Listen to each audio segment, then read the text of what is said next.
Hello, this is Randy, and welcome back to another edition of Brain Break with Randy and Keitho.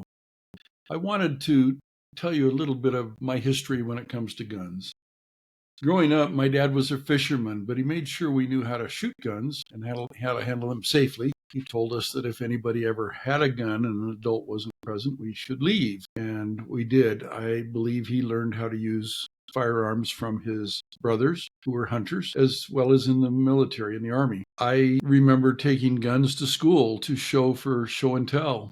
Didn't take any ammo, but I probably wouldn't have gotten in trouble back then if I had taken ammo. I didn't have a personal firearm. And Senator Ted Kennedy from Massachusetts, in a moment of genius, boosted firearms sales by saying he was going to take away all our guns. He was going to make them illegal. I thought, well, I better buy a gun.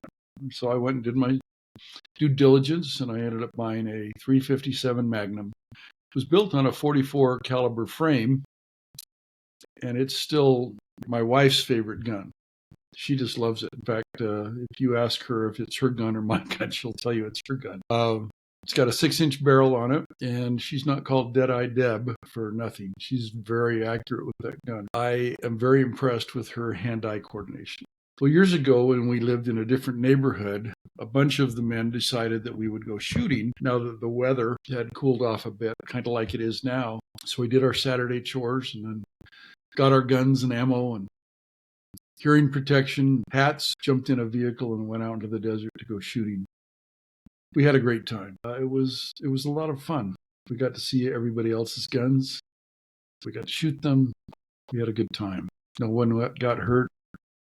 It was amazing. Years later, I was with a friend of mine in Tucson, and he had a rifle, and I had a handgun, and we went out into the desert shooting. We found an old car that had been abandoned there. He and I are shooting at this car, and all of a sudden, 2 Air Force military policemen show up. And we weren't on the Air Force base, but we were close, and they just were checking us out. And they wanted to shoot our guns and let us shoot their guns, which were automatics. It was pretty interesting. My friend, I think it was a 7mm mag that he had. We were able to shoot that, and it would go right through the bumpers and other parts of the car, the thick parts of metal.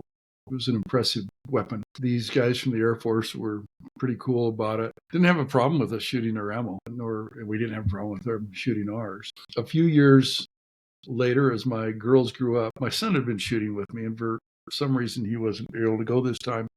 So I took the 2 of them out, and we went shooting with some other friends and his daughters. We were against a canyon wall, probably 100 feet away from us. We had set up cans and some phone books, some old jugs, and other things that we found out there that hadn't been completely obliterated. We set them up as targets, and then we helped the girls learn how to shoot. Towards the end of that day, end of that shooting spree, we fired lots of ammo. Our shooting was disturbed by a man showing up with his boy. That isn't what disturbed us. What disturbed us is he had an M16 that he'd converted to full auto. That was just a little scary because we didn't know who he was. I have friends that have firearms licenses that have full auto weapons, and I'm not scared of them at all because I know them.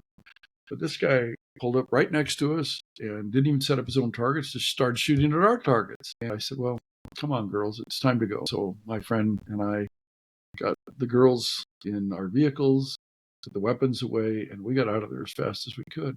I don't think that person who could afford to have a fully automatic weapon was very educated in etiquette when it came to firearms. Because if he had to come up, introduced himself, and said, "You mind if I shoot with you?" Brought some targets. Can you guys stop shooting so I can set my targets up? Everything would have been different. But because he just came up and started shooting, he scared us. Like, who does this? I have a friend that's got a couple of weapons that have been converted to be full auto. He has a federal firearms license to have them. But the first time I fired one of those weapons, I did not know it was full auto. He didn't tell me. My wife was standing behind me as I shot at my target once, and I hit it.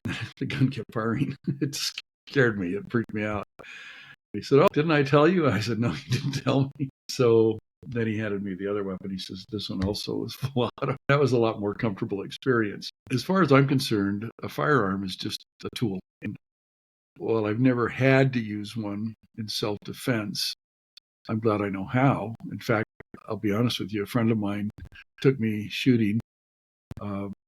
He's a police officer, and he took me shooting. The targets I'd always used before had the bullseyes. The target he set up for me was a man. After I had shot at that man and he brought it up and we looked at it, I got ill. And that wasn't my favorite thing to see.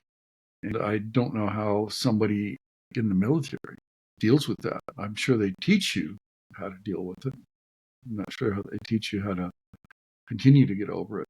Because of PTSD, I mean, I know people that still struggle with that. But as my opinion is that guns are tools. They need to be kept cleaned and oiled.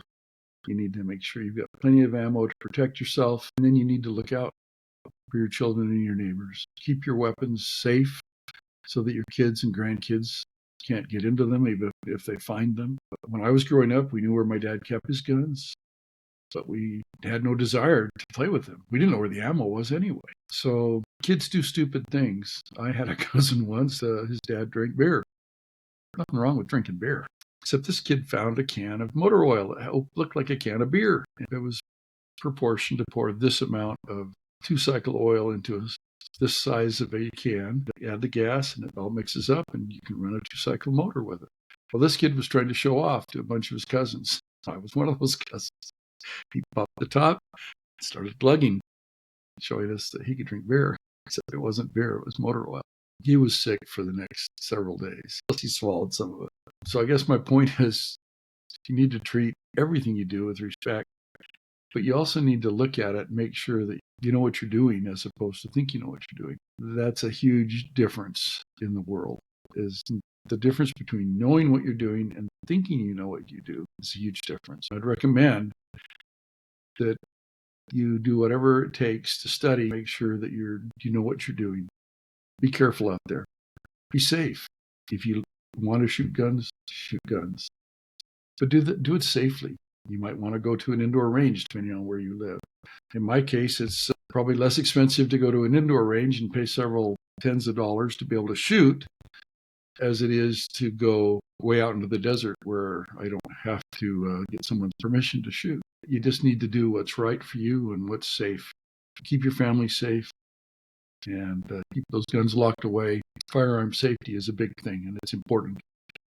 I hope you're careful with it. Please have a great day. Thank you for joining me. Hey, like and subscribe. Tell your friends about us, and if you can, leave a comment. Have a great day.